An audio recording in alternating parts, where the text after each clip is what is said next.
Most professional services practitioners and people in professional services know they need to do business development and sales. There's no surprises there. If you want to grow your business, you've got to get clients, you've got to meet them. But there's a couple of things holding them back. Most people would say time, and that's true. Time is at a premium. But underneath that, there's one big reason, and it's fear. Fear of putting yourself out there. Fear of what people might think of you. Fear of not knowing what you're doing. You're trained to be a lawyer, an architect, an accountant or an engineer, but you're not trained in sales. Or at least if you are, not early enough.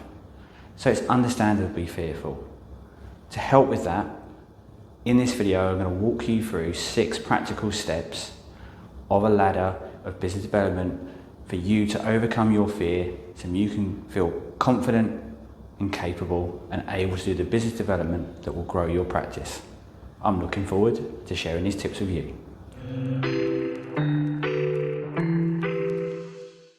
So the first tip to overcoming your fear is actually not doing it all by yourself. The more you do by yourself, the harder it is. If you're in a firm, if you've got colleagues, do it together. Go in pairs, go to meetings 2 by 2. 2 of you, 1 client is fine, they won't feel overwhelmed. And the best thing is while one of you's talking or asking questions, the other one's actively listening and they can think about the question that comes next. Because one of the hardest things that most people are scared of is being put on the spot and knowing what to say next. But if there's 2 of you, that goes away. You can help each other out. And of course, at the end of the meeting, you can share notes and feedback with each other, think about what you could do better, see how you can improve, and do it in a nice, safe environment with someone that you trust and within your own firm. The more you do that, the less isolated you feel, the more the fear will go away and the more meetings you'll have and the better those meetings will be.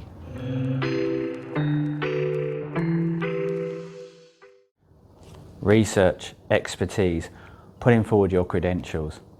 It can feel a comfortable way to meet a client, but it's ultimately ineffective.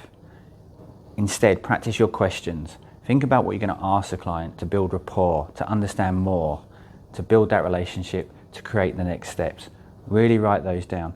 Practicing those questions and writing them down is a really good discipline. It gives you confidence that you won't get caught out in the moment, that you can ask the right kind of questions that someone would expect if someone's trying to build a relationship with them so they can provide their services down the long road. Don't worry so much about your technical expertise and bringing that to fore. I know that's tempting and that's a comfort point, but actually practice your questions. The more you have those questions written down, the more confident you'll be to use them in your meetings and the more progress you'll make. Like any new skill you're putting into practice, the most important thing is to practice. Practice does indeed make perfect. So grab a colleague or a friend or a member of the family, someone you trust, and practice your meetings. Practice the types of questions, test their reactions, run dummy meetings in a safe environment. We do this in the training with people, and it's the bit they enjoy the most. At first they're reticent, but when we put people in small groups and practice real client meetings with real examples, that role play just builds confidence. The more confident you are, the better you'll perform, the less nervous you'll be, and the more meetings you'll want to have. So practice, practice. Oh, and if you forgot that point, practice.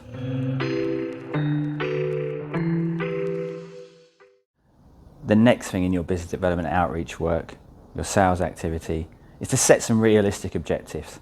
I've seen quite some crazy things going around at the moment, this idea of doing 100 coffees with 100 people over a period of time. Ultimately, that's quite hard. And is it necessary? Are you just having coffees to fill the diary? And should it be more targeted?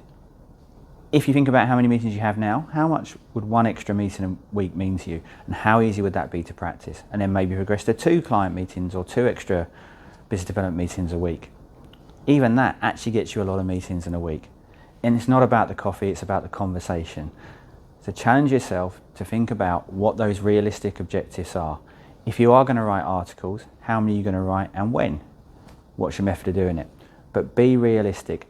Set the objectives to the time you have available to do the BD, not what you think people would want you to do.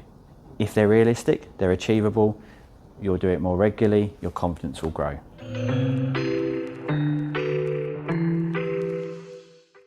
In your day jobs, your technical disciplines, you don't really want to make mistakes. I understand that.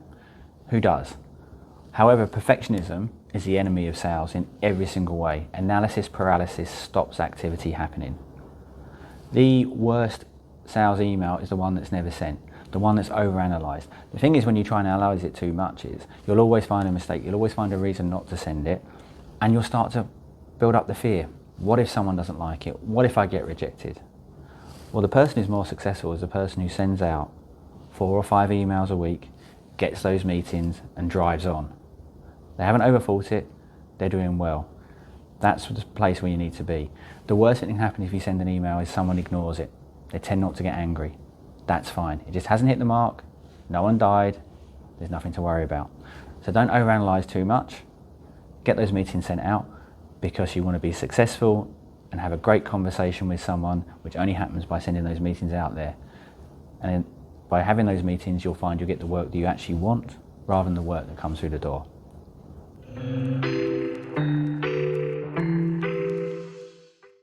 I make my living as a BD coach, advising people on the best techniques to approach clients, win new work, even do cold approaches. And let me assure you, I've messed up a few times. I have some pretty spectacular failures. We all do, and we learn from our mistakes. We need to embrace failures. When I'm coaching people, they want to hear the times when it hasn't gone well. It gives them a sense of comfort to know that others have struggled. Everyone does. As you get better, you make less mistakes. You won't always get someone to meet with you, but they won't feel bad if they decide not to meet with you. They'll just move on. So embrace those mistakes, embrace those failures and learn. It's not an exact science when you're dealing with people. They surprise you. Therefore, don't be scared of failure. Fear of failure holds you back, and that's been the whole point of today. Having those clear tactics, embracing failure so you can move on.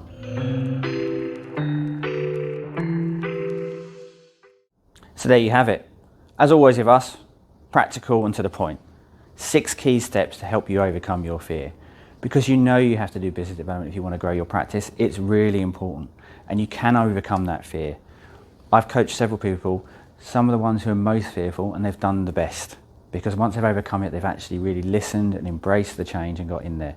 The important thing is to do something that makes you slightly uncomfortable, at least once a week, and build that into a habit. Do not do anything that puts you in the panic zone. Because if that blood goes to the extremities, you want to run away, that's no good. Yes, it's uncomfortable, but you don't want to be panicked. Panic doesn't lead to good results, but sometimes doing something that makes you a little bit nervous and gets the adrenaline going, that's great. And the more you do it, the less fear you'll have. Much like presenting or standing in front of a camera like this. So there you have it. Follow the 6 steps, overcome your fear, and boost your BD today.